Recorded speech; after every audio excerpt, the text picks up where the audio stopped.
Carbohydrate, दूसरा मुख्य रूप से है ना, दूसरा में वसा, और तीसरा क्या है प्रोटीन।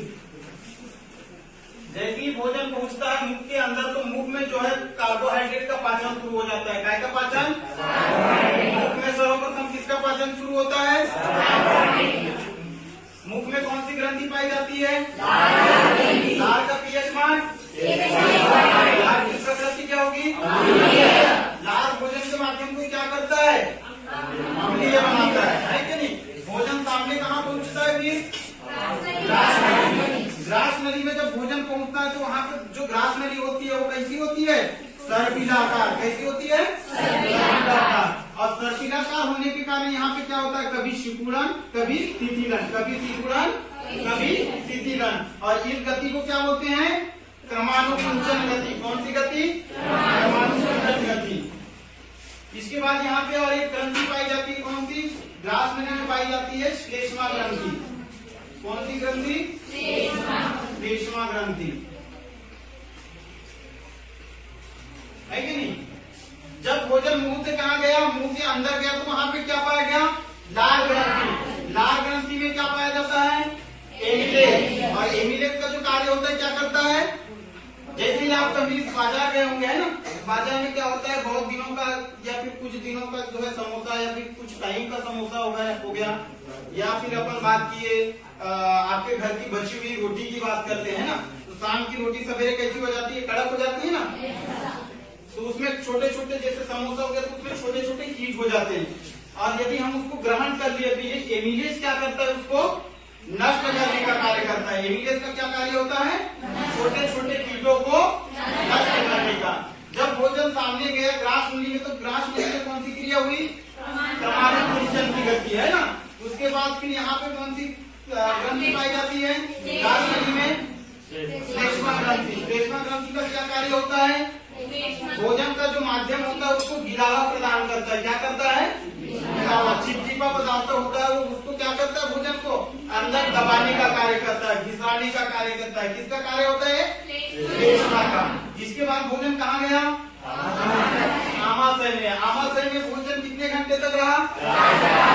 भोजन को क्या बोला गया आमाशय में?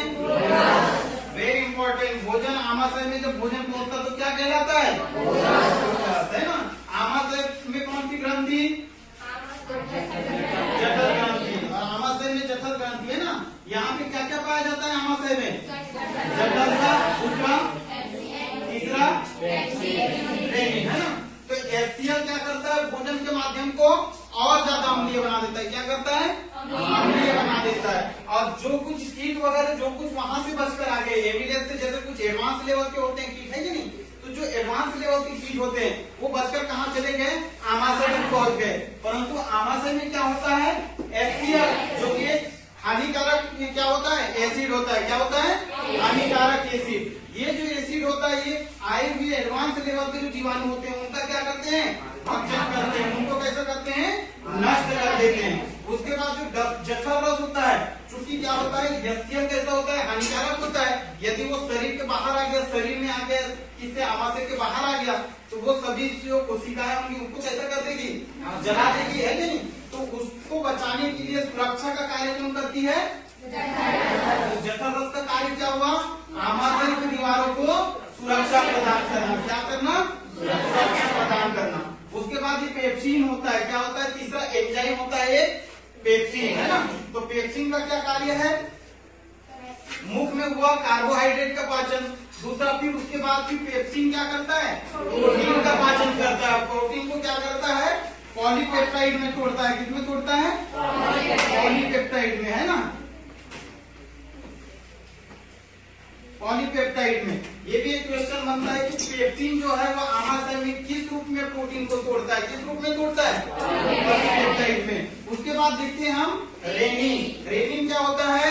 दूध का पाचन करता है। किसका पाचन करता है? दूध का पाचन। जैसे क्या होता है आपके घरों में देखे होंगे छोटे जो बच्चे होते हैं एकदम, है ना, छोटे बच्चे जो शिशु अवस्था में होते हैं तो वो कभी कभी दूध पीते हैं। और दूध पीने के तुरंत थोड़ी देर बाद क्या कर देते हैं?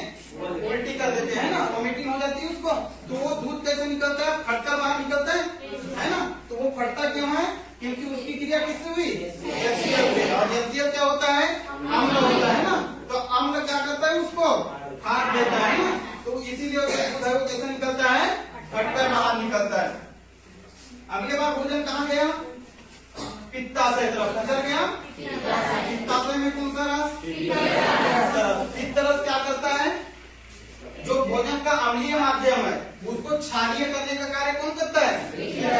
तो यहाँ पे भोजन का माध्यम कैसा होता है? अम्लीय से क्षारीय होता है। उसके बाद फिर क्या देखेंगे? पित्ताशय में ही आंतरीय रस है ना।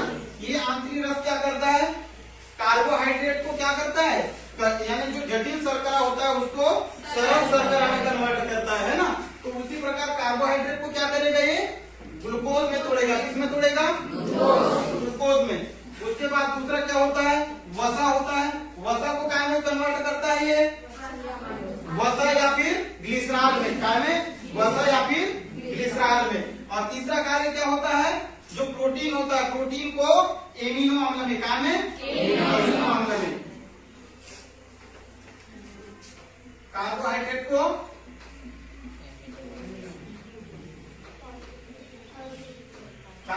को ग्लूकोज में। काय में? वसा को वसीय अम्ल या फिर ग्लिसरॉल। और प्रोटीन को एमिनो अम्ल में, है ना।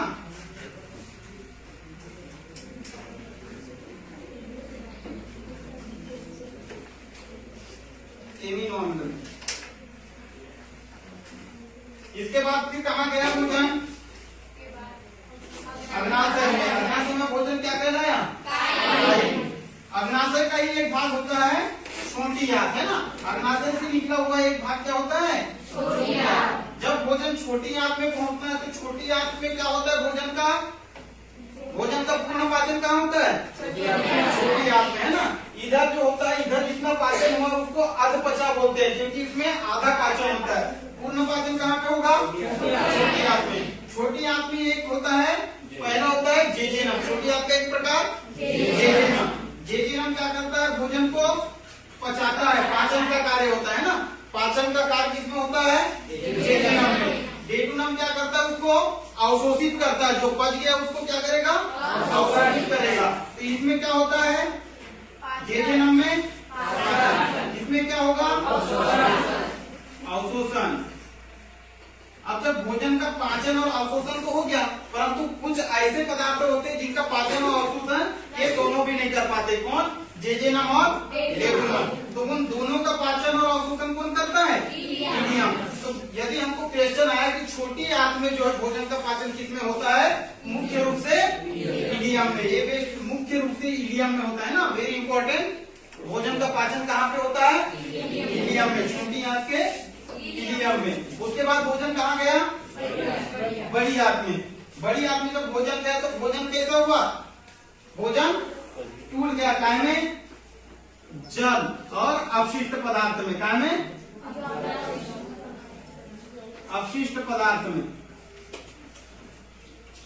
आप लोग जब चीला वगैरह बनाते हो तो देखे होंगे ना, आप लोग क्या करते हो? पहले उसको मिक्सी में पीसते हैं ना।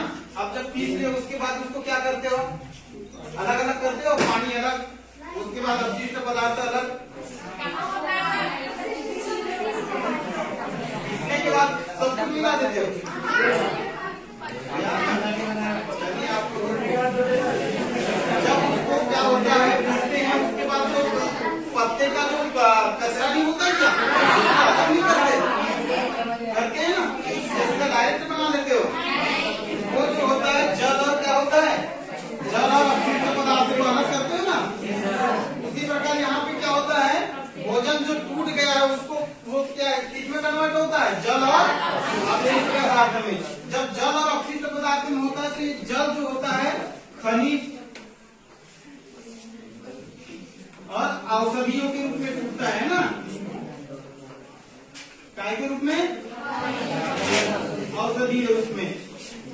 इसमें जो बड़ी आंत होती है केशियम का क्या काम होता है? खनिजों का अवशोषण करता है। किसका अवशोषण करता है? खनिजों का। जो कोलम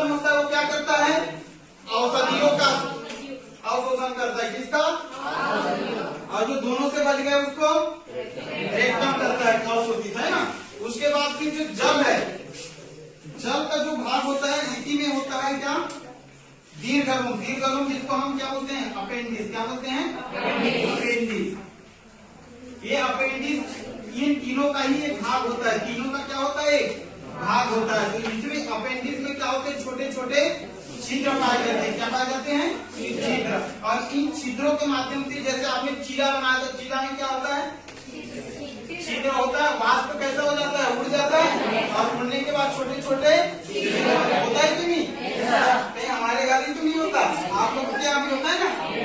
तो वैसे वो उसको कौन अवशोषित करता है, बच गया क्या, अपशिष्ट पदार्थ। बचा कौन, अभी अपशिष्ट पदार्थ कहाँ आया, से। एक बार रिवाइज किए, भोजन कहाँ गया,